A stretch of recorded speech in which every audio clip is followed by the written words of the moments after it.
네, 말씀 전하겠습니다. 오늘은 주일이면서 동시에 추수감사 주일입니다.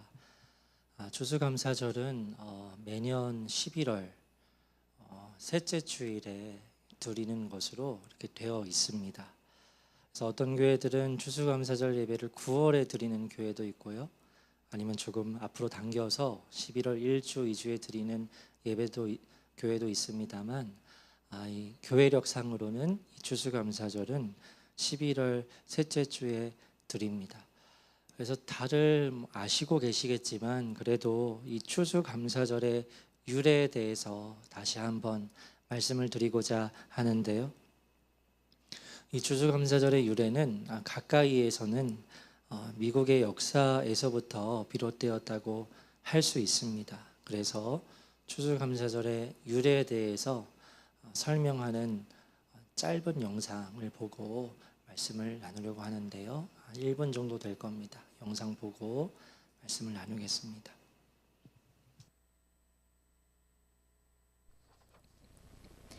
(1620년) 영국의 청교도들은 국교 이외의 다른 신앙의 자유를 용납하지 않는 상황 속에서 그들의 불타는 신앙적 자유를 찾기 위해 메이플라워 호를 타고 신대륙인 미국으로 건너가게 됩니다.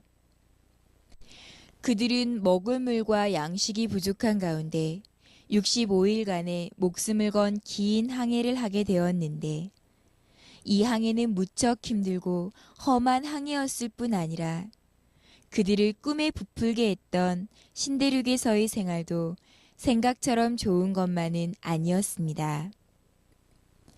청교도들이 신대륙에 도착한 때는 겨울이었기 때문에 그들은 심한 식량난과 추위, 기후차와 영양실조 등의 원인으로 첫 겨울에 102명 가운데 44명이나 죽게 되었으며, 그 나머지도 질병에 시달렸으므로 항상 일손 부족으로 인한 경무에 시달려야 했습니다. 이렇게 심한 고통 속에 있던 그들에게 도움을 주었던 것은 마음 좋은 인디언들이었습니다. 이 대륙의 원주민인 인디언들은 어려운 처지에 놓여 있는 청교도들에게 옥수수 등의 곡물을 가져다 주었고, 농사 짓는 방법도 가르쳐 주었습니다. 이들의 도움으로 다음 해인 1621년, 청교도들은 풍성한 곡식을 추수할 수 있었습니다. 이에 청교도들은 친절한 인디언들을 초대해 추수한 곡식과 칠면조 고기 등을 함께 먹으며 신대륙에서의 기쁜 첫 추수감사절을 가졌습니다. 네, 여기까지입니다. 간단한 영상을 보았는데요. 다시 말로 설명을 드리면 배의 그림이 나올 텐데요.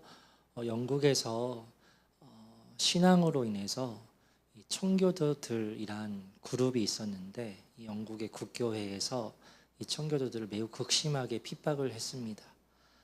그래서 우리는 정말 성경적인 신앙을 지키고 싶은데 나라로부터, 국왕으로부터 그렇게 핍박을 받으니까 너무 힘든 거죠. 그래서 우리가 신앙의 자유를 찾아 떠나자 해서 메이플라워라는 이름의 배를 타고 102명의 청교도들이 1620년에 신대륙을 향하여서 떠납니다. 아메리카 대륙이지요. 그래서 몇 개월간의 항해 끝에 이제 신대륙에 도착을 하게 되는데, 그런데 그때가 마침 아주 매서운 추위가 있는 한겨울이었습니다. 그런데 딱 내렸는데 오늘처럼 무슨 기반 시설이 있는 게 아니잖아요. 그러니까 매서운 추위와 정착의 어려움으로 인해서 그 이듬해까지 거의 절반에 해당하는 사람들이 죽게 됩니다. 그리고 남은 사람들도 이제 언제 죽어야 할지 모르는 그런 아주 극심한 어려움 속에서 어떻게든 삶을 이어나가야 했는데, 그때 그곳에 살고 있던 원주민들이 이제 이 청교도들에게 도움을 주어요. 그래서 씨앗을 뿌릴 수 있는 방법과 또 씨앗도 주고 이렇게 파종할 수 있는 것들을 다 제공하고 가르쳐줘서 이 청교도들이 힘들게 농사를 했는데 1년이 지나고 그 수확물이 나게 된 겁니다. 그래서 1년이 지나서 이 살아남은 이 청교도들이 이제 원주민들을 초청을 해서 하나님께 같이 예배를 드리게 되는 거죠. 그래서 이것을 근거로 해서 추수감사절이 시작이 되었고, 미국에서는 이 추수감사절을 성탄절, 크리스마스와 함께 1년의 최대 명절로 지키고 있습니다. 그러면 우리는 한국 사람인데 미국인으로부터 유래한 추수감사절을 지키고 있는 건가 하는 생각을 할 수 있는데요. 그런 것은 아니고요. 역사적으로 이제 미국에서 가까이에서는 유래가 되지만 성경적인 근거가 있습니다. 그래서 성경적인 배경으로부터 우리가 오늘날 추수감사절을 지킨다라고 할 수 있는데요. 아시겠지만 하나님께서 이스라엘 민족에게 지키라고 명령하신 절기가 있었습니다. 3가지 절기인데요. 가장 대표적인 것이 유월절, 그리고 칠칠절, 그리고 초막절이었습니다. 아시다시피 유월절은 예수님께서 이스라엘 민족을 피로써 구원하신 것을 기념하는 절기이고요. 칠칠절은 이제 밀을 수확하는 것을 기념하는 절기로 오순절이라고도 불립니다. 그래서 이 오순절 칠칠절은 오늘날 우리에게 여러 가지 의미가 있죠. 근데 칠칠절은 원래는 첫 밀을 수확하는 절기예요. 그래서 오늘날 우리가 7월 첫째 주에 어떤 주일로 지킬까요? 맥주감사주일을 지키죠. 그래서 이 맥주감사주일이 2번째 칠칠절과 연결이 된다고 할 수 있습니다. 마지막 초막절은 어떠한 절기이냐? 우리가 지금 드리는 이 추수감사주일의 의미와 완벽히 부합해요. 1년 동안 농사를 짓는 겁니다. 그리고 그 농사에 수확한 수확물을, 첫 예물을 하나님께 올려드리면서 하나님 1년간 함께 해주시고 이 농산물을 수확할 수 있도록 도와주셔서 감사합니다 하면서 하나님께 제사를 드렸던 절기가 초막절이었습니다. 그리고 그것이 오늘날 추수감사 주일이죠. 그래서 그와 같은 추수감사절을 우리가 지킬 때 또 우리나라에도 의미가 있는 것은 우리나라가 원래는 근본이 농경사회였죠. 그때도 농사를 지으면서 첫 수확물을 시골교회에 가면 하나님께 드리고 또 목회자 가정에 드리는 이런 일들이 굉장히 옛날에 많았습니다. 지금은 옛날처럼 농사를 짓지를 않지만 예전에는 농경사회가 근본이었기 때문에 이 성경에 나오는 초막절과 추수감사절, 한국에서 드리는 이 추수감사주일이 의미가 동일하게 되어서 하나님께 감사하는 절기다라고 우리가 생각하면서 지키고 있는데요. 그래서 오늘 마가복음 강의 말씀과 더불어서 은혜를 추억할 때 감사하게 됩니다 라는 제목으로 이 시간 말씀을 함께 나누려 합니다. 지난주 말씀을 보면 이와 같은 말씀이 있었지요. 소위 금수저라 표현할 수 있는 한 사람이 예수님께 나와서 질문을 합니다. 내가 무엇을 하여야 영생을 얻을 수 있겠습니까? 이 말은 이제 내가 죽게 되면 영원한 생명이 있다는 것을 내가 알겠는데 사람이 죽어서 흙에 묻히면 그것이 끝이 아니라 그 후에 영원한 생명이 있고 부활이 있다는 것을 내가 알겠는데 근데 나는 하나님의 나라에 들어가고 싶은 거죠. 그래서 이 소위 금수저, 부자였던 이 사람이 어떻게 제가 하나님 나라에 들어갈 수 있겠습니까? 하고 예수님께 물었을 때 예수님께서 대답을 하시죠. 너가 가진 재물을 가난한 사람들에게 나누어 주라. 그리고 나를 따르라 하고 말씀을 하세요. 근데 이 사람이 그 예수님의 말씀을 듣고 엄청나게 큰 고민을 하죠. 그리고는 자신이 누릴 수 있는 그 부의 권리를 내려놓지 못하겠는 겁니다. 그래서 그 예수님께서 말씀해 주신 그 영생의 진리를 그냥 뒤로 하고 집으로 돌아갔던 이야기가 있었죠. 그래서 이와 같이 예수님을 따르지 못했고 집으로 돌아갔던 그 한 사람, 부자였던 그 사람의 대조되는 이제 사람들이 있었다면 그 사람들이 바로 예수님 곁에 있었던 제자들이었습니다. 제자들은 금수저가 아니죠. 그냥 오늘날로 말하면 흙수저에 해당하는 사람들입니다. 시골 뜨내기 출신에다가 내세울 것이 조건이 없는 그러한 사람들이 예수님의 제자들이었는데요. 그런데 이 제자들이 가졌던 특징이 무엇입니까? 이 예수님을 따르기 위해서 자신의 모든 것을 버리고 예수님을 따라지요. 그래서 그런 의미에서 그 금수저였던 그 한 사람과 비교를 해볼 때 적어도 이 제자들은 모든 것을 버리고 예수님을 따랐기 때문에 이 제자들은 하나님의 나라에 들어갈 수 있는 사람들이었습니다. 그러니까 예수님과 함께 하면서 어쨌든 오늘날 우리가 말하는 구원을 받은 사람들이 이 제자들이었죠.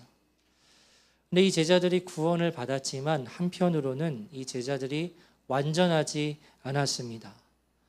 더 많은 훈련들을 받을 필요가 있었습니다. 구원은 받았지만 아직 다듬어져야 할 부분들이 너무나 많았습니다. 그래서 복음서 말씀을 보면 예수님과 함께 하면서도 예수님께서 너희는 머리부터 발까지 온몸이 이미 깨끗해진 자다라는 말씀을 들었으면서도 이 제자들에게 부족한 모습들이 너무나 많았어요. 그래서 복음서 말씀을 보면 제자들이 그런 어리석은 모습을 참 많이 보여주는데요.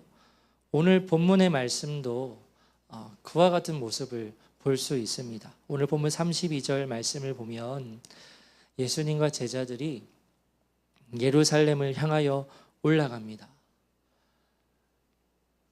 예루살렘을 향하여 가는 겁니다.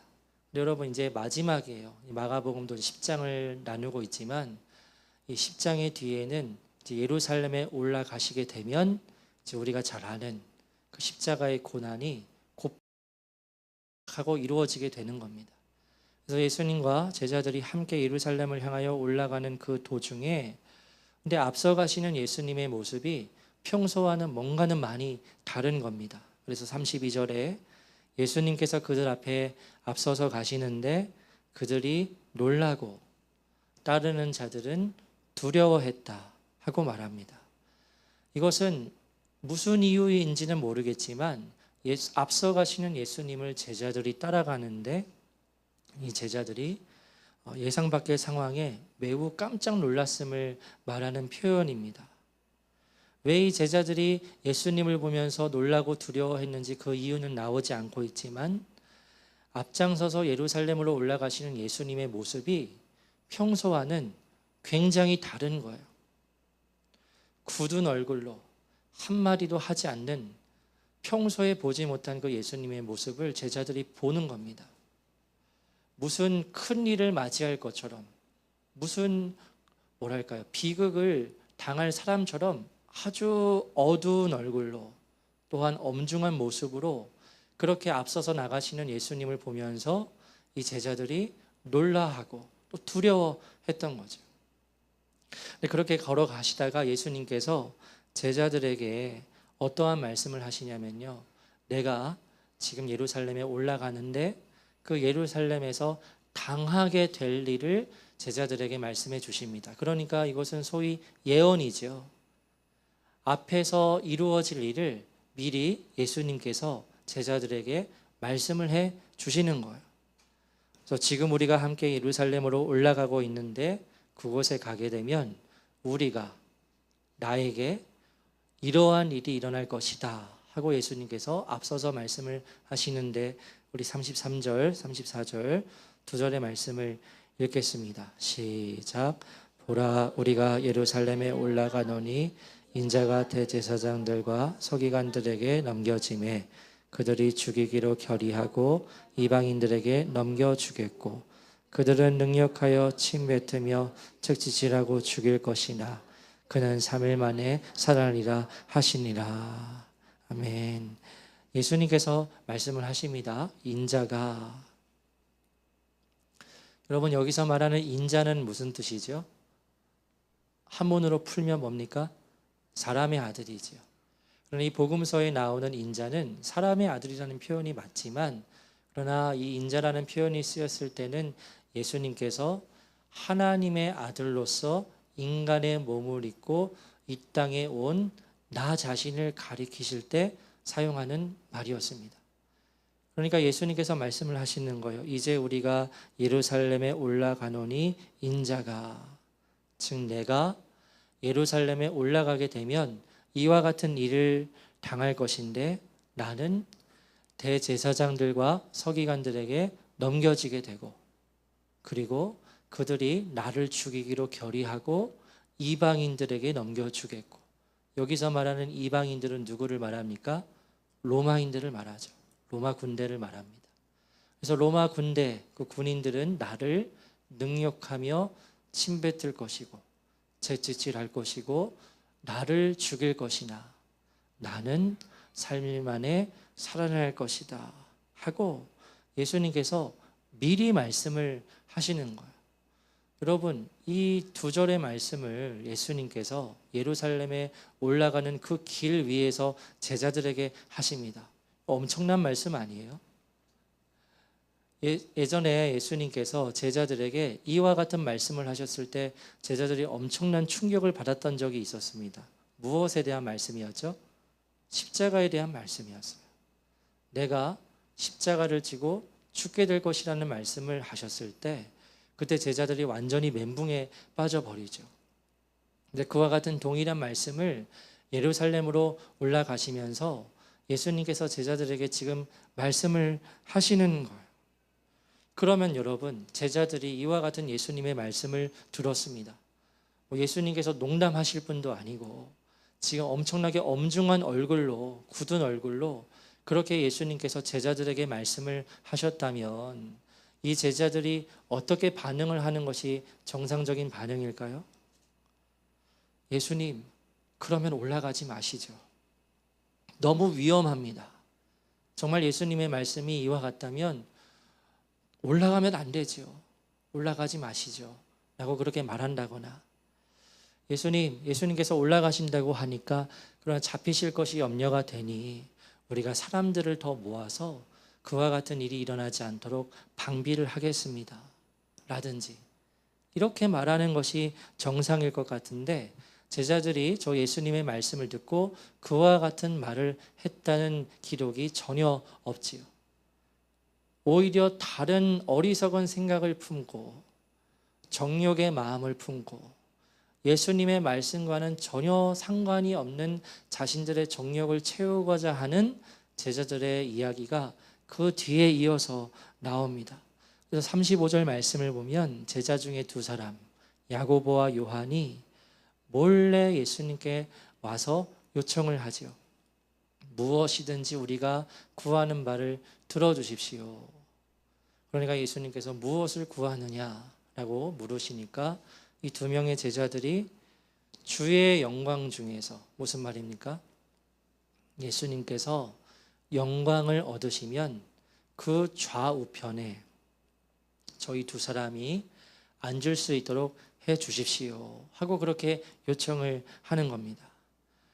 여러분, 지금 야고보와 요한은 어떻게 생각을 하고 있냐면요, 예수님께서 지금 예루살렘으로 가시면 모든 로마의 군대를 쓸어버리시고 유대인의 왕이 되실 것으로 분명히 믿고 있는 겁니다.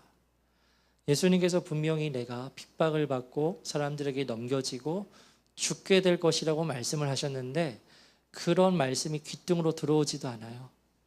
예수님께서 지금 예루살렘으로 올라가시면 모든 로마 군대를 쓸어버리시고 우리가 기다렸던 그 메시아로서 우리를 구원해내시고 예수님께서 그 메시아이자 이스라엘의 왕이 되시면 우리 두 사람이 예수님의 가장 가까이에 있는 좌편과 우편에 앉게 해달라고 말하는 겁니다. 이와 같은 두 제자의 요청을 들으신 예수님께서 이와 같이 말씀을 하십니다. 너희는 너희가 구하는 것을 알지 못한다. 너희가, 이런 말이면 오늘날로 따지면 너희가 지금 뭘 구하는지 알고나 말하는 거야? 하고 말씀을 하시는 거예요. 너희가 지금 구하는 것이 어떠한 의미인지 알고 구하는 거니? 라고 말씀을 하시는 거예요. 그래서 내가 마시는 잔을 너희가 마실 수 있으며 내가 받는 세례를 너희가 받을 수 있겠느냐 하고 물어보십니다. 여기서 예수님께서 내가 마시는 잔과 내가 받을 세례에 대해서 말씀을 하시는데요. 구약 성경을 보면 그 각각이 가지고 있는 의미가 있습니다. 이 잔은 하나님의 진노의 잔, 고난을 의미하고요. 예수님께서 받으실 이 세례는, 구약에서 말하는 세례는 죽음을 의미해요. 그래서 너희가 내가 마시는 잔과 내가 받을 세례를 받을 수 있겠느냐 하고 물어보시면 이 두 명의 제자들이 그 말씀을 듣고 흠칫 놀라고 뒤로 물러서는 것이 정상적인 반응이에요. 그런데 예수님께서 무엇을 말씀하시던 이 두 사람은 완전히 정욕에 꽉 차 있어서 그냥 무조건 말하는 겁니다. 할 수 있어요. 뭐든지 다 할 수 있어요, 우리가. 예수님. 그러니까 제발 우리 두 사람을 예수님께서 영광을 받으실 때 좌편과 우편에 앉게 해주세요 라고 말하니까 39절에 예수님께서 말씀을 하십니다. 너희는 내가 마시는 잔을 마시며 내가 받는 세례를 받으려니와. 무슨 말이죠? 그래, 그러면 너희가 감당할 수 있다고 하니까 내가 마시는 잔을 너가 마시고 내가 받는 세례를 너가 받아라. 너희의 뜻대로 그렇게 해주겠다 하고 말씀을 하세요. 여러분, 이 39절의 말씀이 미래에 그대로 이 두 사람에게 정확히 성취가 됩니다. 아주 무서운 말씀이에요. 그래서 39절의 말씀이 어떻게 보면 야고보와 요한에게 그대로 정확히 성취가 되어요. 여러분, 12제자 중에 가장 먼저 죽임을 당한 제자의 이름이 뭐죠? 아시죠? 아신데 지금 마음속으로 대답하고 계신 거죠? 12제자 중에 가장 먼저 죽임을 당한 제자 이름이 누구예요? 야고보이죠. 누가 죽입니까? 헤롯이 칼로 죽이죠. 죽음을 당해요. 여러분, 순교를 하지 않았지만, 순교라고도 할 수 있죠. 가장 오랫동안 긴 시간 동안 고난을 받았던 제자를 꼽으라면 누구를 말할 수 있죠? 요한이죠. 마지막에 그 긴 시간 동안 살면서 반모섬의 유배를 가서 힘든 고난의 삶을 계속해서 살아갑니다. 그래서 방금 이 예수님께서 하신 말씀이 미래에 이 두 사람에게 정확히 성취가 되는 거예요. 그래서 여러분, 이 부분을 통해서 이제 말씀을 드리자면 우리는 하나님 앞에서 쉽게 말을 내뱉으면 안 됩니다. 하나님을 두려워하는 마음으로 우리는 평소에 우리의 입술을 조심할 수 있어야 합니다. 믿음 없는 말 얼마든지 할 수 있죠. 불평과 불만의 말 얼마든지 할 수 있습니다. 심지어 가까운 가족을 향하여서도 저주의 말을 우리가 할 수 있어요. 화가 나면 무슨 말을 못합니까? 다 할 수 있죠. 그런데 여러분, 무서운 것이 그와 같은 말들을 우리의 입술에서 내지 말아야 할 것이 우리가 말한 대로 그대로 이루어질 수 있기 때문에 그래요. 우리의 입에서 하는 말을 우리가 조심할 수 있어야 합니다. 구약의 민수기 말씀을 보면 이와 같은 말씀이 기록되어 있는데요. 우리 함께 읽겠습니다. 시작. 그들에게 이르기를 여호와의 말씀에 내 삶을 두고 맹세하노라. 너희 말이 내 귀에 들린 대로 내가 너희에게 행하리니. 아멘. 하나님께서 말씀하십니다. 이스라엘 백성에게 너희 말이 내 귀에 들린 대로 내가 너희에게 행하겠다 하고 말씀을 하시죠. 여러분, 이 하나님의 말씀이 이스라엘 백성에게만 적용되는 말씀으로 하셨을까요? 오늘날 하나님 나라의 백성인 우리에게도 동일하게 말씀을 하시는 겁니다. 너희 말이 내 귀에 들린 대로 내가 행하겠다. 여러분, 그래서 이 한 구절의 말씀을 우리가 그대로 믿는다면 우리의 입에서 믿음 없는 불신의 말, 불평과 불만의 말, 저주의 말 할 수 있을까요? 없을까요? 없지요. 없는 거지요. 그렇기 때문에 그와 같은 말을 하고서 상대방에게 사과하지 않으셨다면 꼭 집에 가셔서 사과하시기 바랍니다. 그래서 이 말을 조심해야 한다라는 거예요. 하나님께서는 우리의 모든 말을 들으십니다. 그대로 우리가 한 말을 다 듣고 행하시겠다는 이 구약의 말씀이 오늘 본문에 나오는 이 두 사람에게 그대로 이루어지지요. 그래서 예수님께서 너희가 원하는 대로 내 잔을 마시며 세례를 받으려니와 내 좌우편에 앉는 것은 내가 줄 것이 아니라 누구를 위하여 준비되었든지 그들이 얻을 것이라 하고 말씀을 하십니다. 세 사람의 대화였어요. 예수님과 야고보, 요한의 이 세 사람과의 대화였는데, 그런데 이 대화가 어떻게 유출이 되었는지 다른 10명의 제자가 이 사실을 알게 되어요. 그리고 이 10명의 제자들이 어떤 반응을 보이죠? 야고보와 요한을 향하여 크게 화를 냅니다. 여러분, 왜 나머지 제자들이 화를 냈을까요? 쉽게 추측할 수 있죠. 예수님께 직접 찾아가서 말만 하지 않았을 뿐 베드로를 포함한 이 10명의 제자들도 야고보와 요한이 가지고 있는 욕망과 똑같은 마음을 갖고 있는 겁니다. 어떠한 마음입니까? 예수님을 이용해서 자신들의 욕망을 충족시키려는 목적이 이 12명 제자들에게 동일하게 있는 거예요.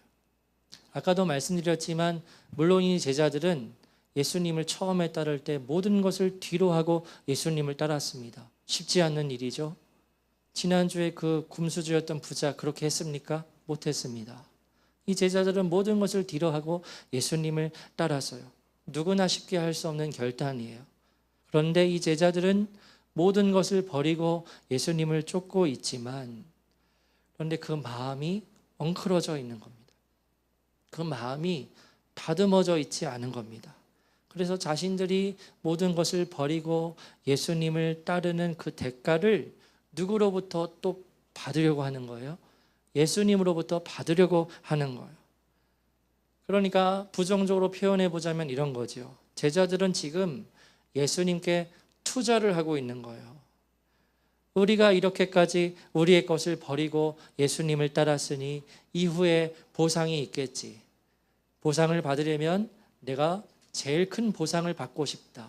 그래서 우리나라에 좌의정, 영의정 벼슬이 있는 것처럼 우리로 하여금 예수님의 좌우편에 앉게 해달라고 말하는 거죠. 그와 같은 제자들의 마음을 아신 예수님께서는 다시 제자들을 모아 놓으시고는 말씀을 가르치십니다. 우리 42절부터 44절까지 말씀을 읽겠습니다. 시작.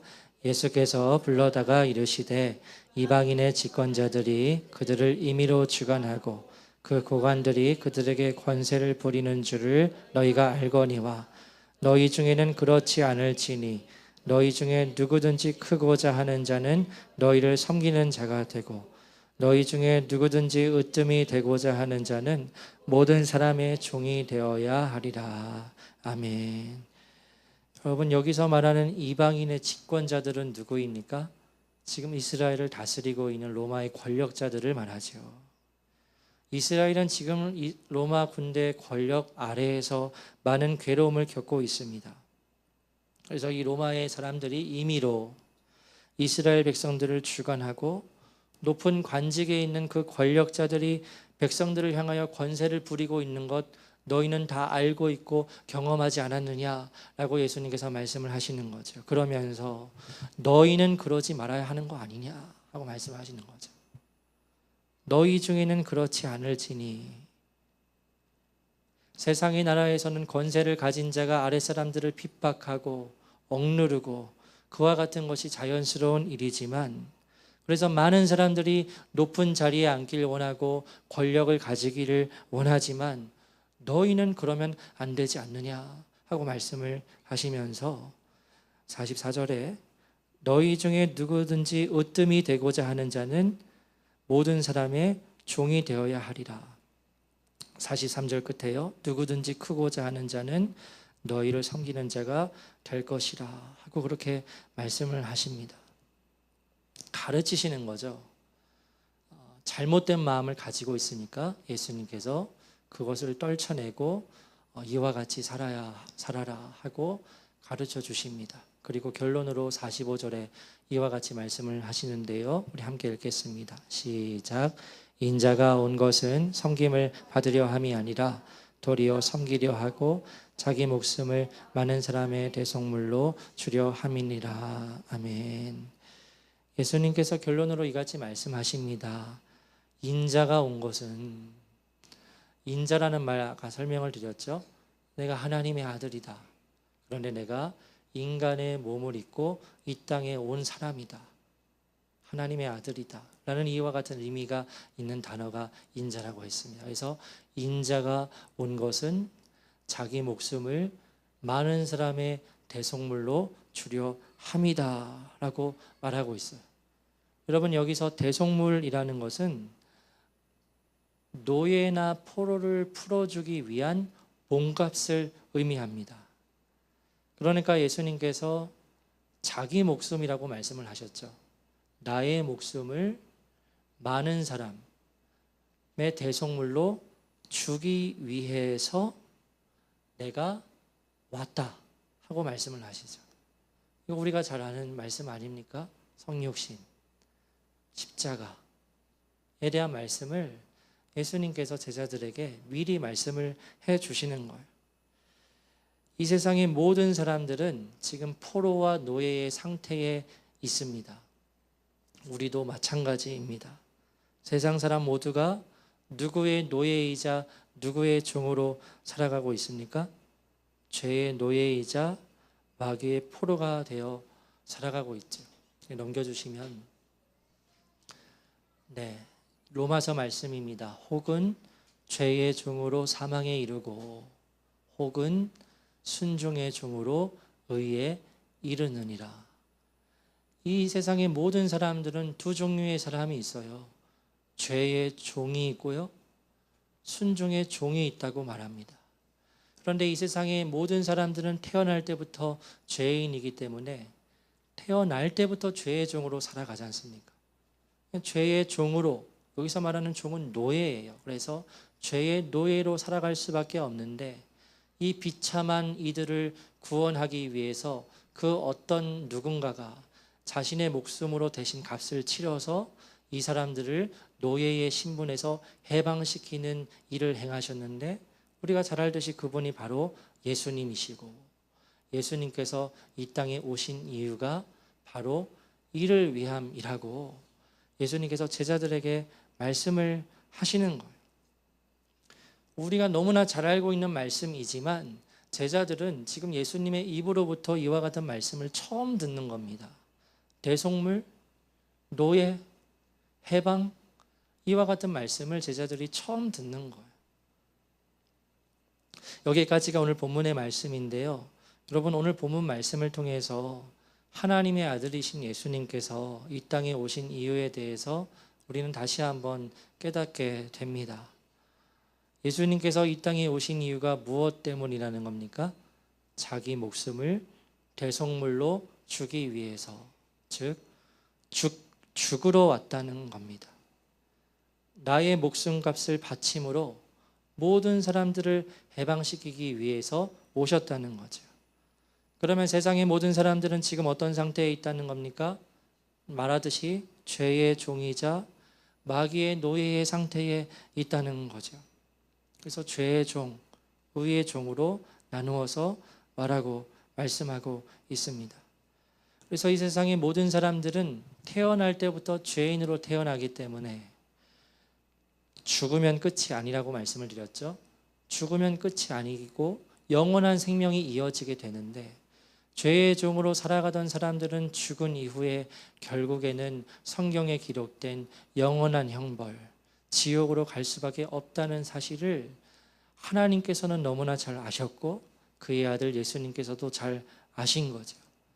그래서 하나님께서 그 상황을 아시고 모든 사람들을 구원하시기 위해서 자신의 아들을 인간의 몸을 입히고 이 땅에 보내십니다. 예수님께서 그 하나님의 보내심에 순종하셔서 오셔서 33년간 그 일을 비밀로 알고 사시다가 이제 예루살렘에 올라갈 때에 이르러서 처음으로 예수님의 입에서 제자들에게 말씀을 하시는 거예요. 인자가 온 것은 나의 목숨을 모든 사람을 위한 대속물로 주기 위함이다 라고 말씀을 하시는 거예요. 여러분, 이 예수님의 이 말씀이 제자들의 귀에 들어갔을까요? 어땠을 거라고 생각을 하세요? 아니라는 거예요. 지금 제자들은 다른 생각에만 완전히 빠져 있는 겁니다. 곧 위대한 일을 이루실 예수님께서 이스라엘의 왕이 되시면 자신들이 그 가까이 앉아서 권력을 누릴 생각만 하고 있는 거예요. 너무나 어리석은 모습이지요. 예수님께서 분명히 인자가 온 것은 하면서 십자가에 대한 말씀을 해 주시는데도 그것을 들을 생각도 하지 않고 있는 겁니다. 그래서 여러분, 이와 같은 말씀을 통해서 우리가 또 깨닫게 되는 것은요, 우리가요 어떤 욕심과 정욕에 빠져 있으면 아무리 진리가 외쳐진다 한들 그것이 들리지를 않습니다.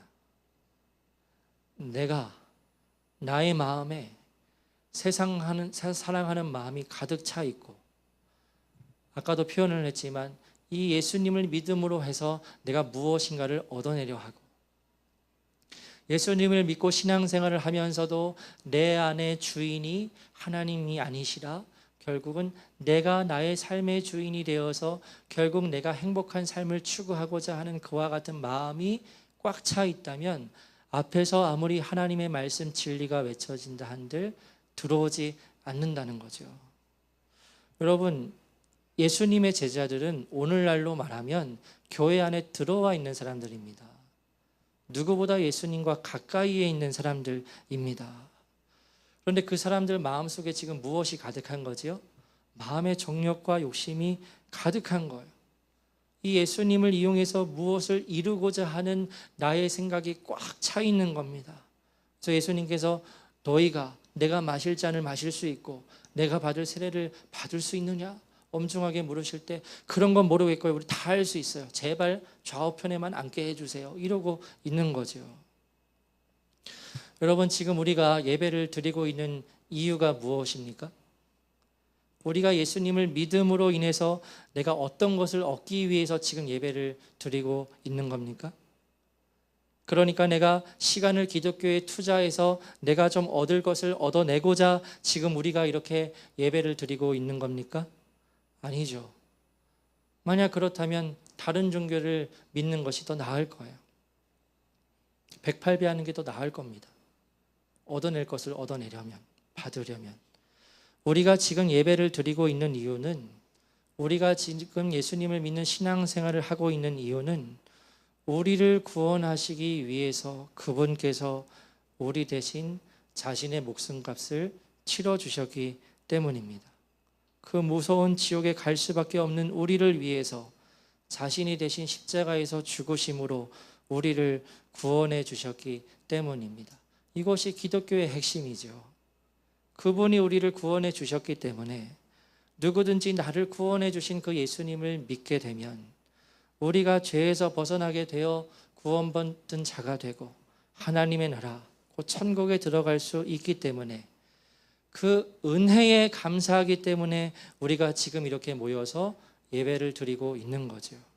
그래서 여러분, 우리가 지금 이렇게 모여서 예배를 드리고 있는 이유는 우리가 시간을 들여서 마음을 들여서 신앙생활을 하고 있는 이유는 감사하기 위해서입니다.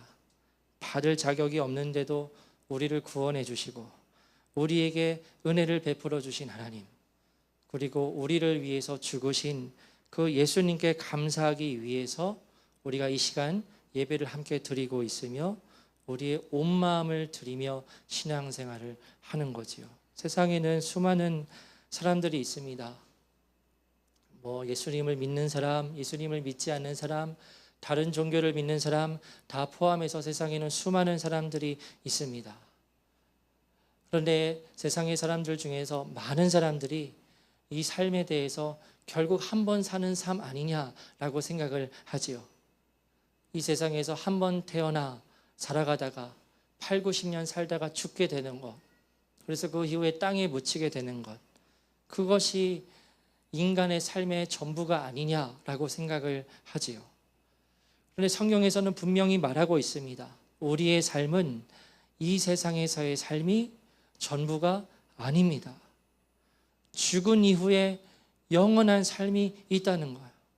인간에게는 영혼이 있습니다. 그래서 죽은 이후에 두 나라로 나뉘어진다고 성경에서는 말하고 있지요. 영원한 생명을 누리게 되는 것과 영원한 형벌을 받는 것으로 나누어지게 된다고 말씀을 하고 있습니다. 넘겨주시면 나누어진다는 거죠. 이 땅에서의 죽음 이후에 어떤 식으로든 영원한 삶이 이어지게 됩니다. 그런데 이 세상의 모든 사람들은 죄인으로 태어나 죄를 지으며 살아가며 죄의 종의 신분을 가지고 죽게 되었을 그때 너무나 안타깝지만 영원한 형벌을 받게 되는 지옥에 가게 된다는 것을 우리가 다 알고 있지요. 그리고 또 우리가 그에 반해서 아는 것은 하나님께서 그런 우리를 구원하시기 위해서 아들 예수님을 이 땅에 보내셨습니다. 그리고 아들의 목숨값으로 죄의 종인 우리를 사셨습니다.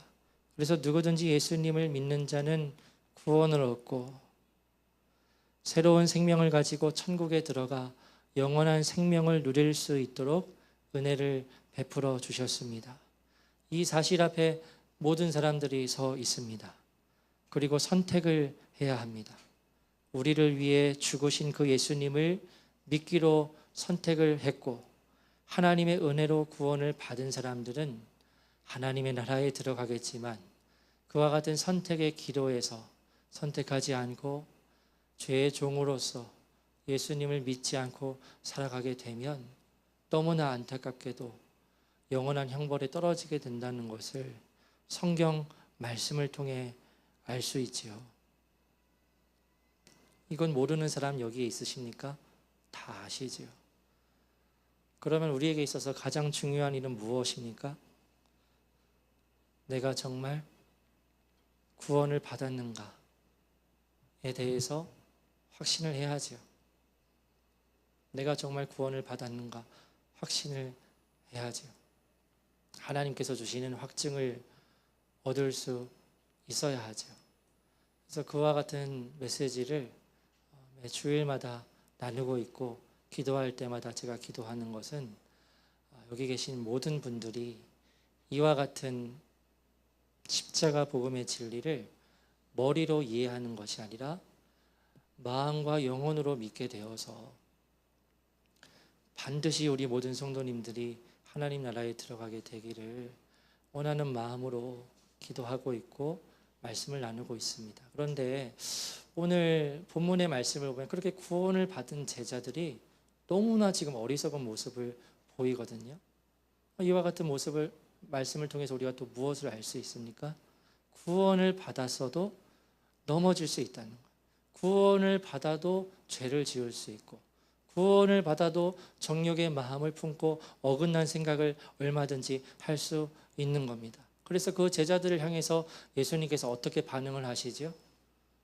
너희가 구원을 받았으면서 지금 그런 수준의 생각이나 하고 있느냐? 내게서 떠나가라 하지 않으시죠. 어떻게 하십니까? 친절하게 다시 말씀을 가르치시는 거예요. 너희 그러면 안 돼. 세상 사람들이 그렇게 삶을 살아가고 권력을 누리려 하고 높은 자리에 앉으려고 하지만 너희들은 그러면 안 돼. 으뜸이 되려라 하는 자는 가장 낮은 자리에 처하게 될 거야. 나는 섬기기 위해서 이 땅에 왔어. 그리고 가장 중요한 말씀, 내가 온 것은, 인자가 온 것은 나의 목숨을 대속물로 주기 위함이다. 이것을 너희가 이후에 반드시 기억하고 너희의 목숨도 다른 사람에게 줄 수 있는 그러한 삶을 살아라 라는 것을 제자들이 나중에야 깨달았을까요? 깨닫지 못했을까요? 깨달았지요. 그러니까 자신의 온 삶을 바쳐서 복음을 전하는 삶을 살다가 그렇게 화려하게 순교당하고 죽게 되죠. 그래서 여러분, 오늘 이 추수감사절에 우리가 우리의 온 마음을 다해서 감사로 반응하기 위해서는, 또한 우리에게 감사가 회복되기 위해서는 무엇을 기억할 수 있어야 할까요? 은혜입니다. 은혜를 추억할 수 있어야 합니다. 은혜를 기억하지 못하고 추억하지 못하면 우리는 감사할 수 없습니다. 며칠 전에 한 목사님께서 군목 동기 목사님이 SNS에 쓰신 한 글을 보았는데요. 요지는 자신이 어렸을 때는 자녀로 자라면서 부모님이 돌보아 주신 것이 얼마나 큰 감사이고 은혜였는지 잘 몰랐다는 겁니다. 오늘 내가 부모의 입장이 되어서 자녀들을 돌보면서 점점 깨닫게 되는 것은 내가 어렸을 때 부모님으로부터 받았던 그 사랑이 당연한 것이 아니었구나. 그러한 사실을 점점 알게 되고 그 힘든 삶 속에서도 나를 사랑해 주시고 길러주신 그 부모님의 모습을 기억하고 추억하게 되니까 그것이 은혜였구나 라고 깨달아지고 하나님께 또 부모님께 감사하는 마음이 들었다는 겁니다. 여러분, 우리는 기억하고 추억할 때 감사할 수 있습니다. 우리가 은혜를 받았지요. 하나님의 구원해 주시는 은혜를 받았지요. 그런데 이것에 대해서 우리가 삶을 살아가면서 전혀 감사하지 않고 너무나 당연하다는 듯이 생각을 하면서 살아갈 수 있습니다. 하나님께서 예수님을 보내주셔서 나를 구원해 주신 것 그냥 저희 밑바닥에 깔려 있어요. 당연한 거지. 그리고 이것에 대해서 전혀 감사하지 못하는 겁니다.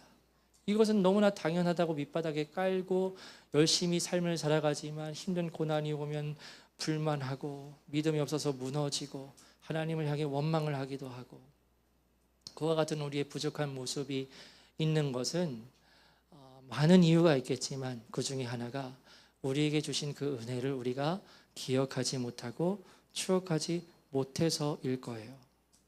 그래서 여러분, 우리는 날마다 우리를 위해 베풀어 주신 그 하나님의 놀라운 은혜와 그리고 우리를 위해 죽으신 그 예수님의 놀라운 사랑을 날마다 더 깊이 묵상할 수 있어야 합니다. 짧은 영상을 보니까 어떤 목사님은 그 십자가 은혜를 기억하기 위해서 계속 성경을 필사했다고 하더라고요. 매일마다 치열하게 그 은혜를 기억하고 추억하려고. 그 간격이 식어지면 안 되니까. 근데 그렇게 하니까 그 마음에서 그 은혜에 대한 감사함이 식어지지 않고 하나님께 늘 감사할 수 있었다는 이야기를 들었는데요. 여러분, 날마다 하나님께서 우리에게 베풀어 주신 은혜를 더 깊이 묵상하고 나를 향한 그 놀라운 사랑, 은혜를 날마다 기억하고 추억하여서 하나님께 올려드릴 마땅한 감사를 올려드리는 우리 모두가 되기를 소망합니다. 그래서 당연한 것으로 여기지 아니하고 날마다 그 은혜를 기억하고 추억하여서 감사함으로 자연스럽게 나오는 그와 같은 감사의 반응이 우리의 존재로부터 늘 하나님께 올려드려지게 되기를 소망합니다. 우리 함께 찬양하고 기도하겠습니다.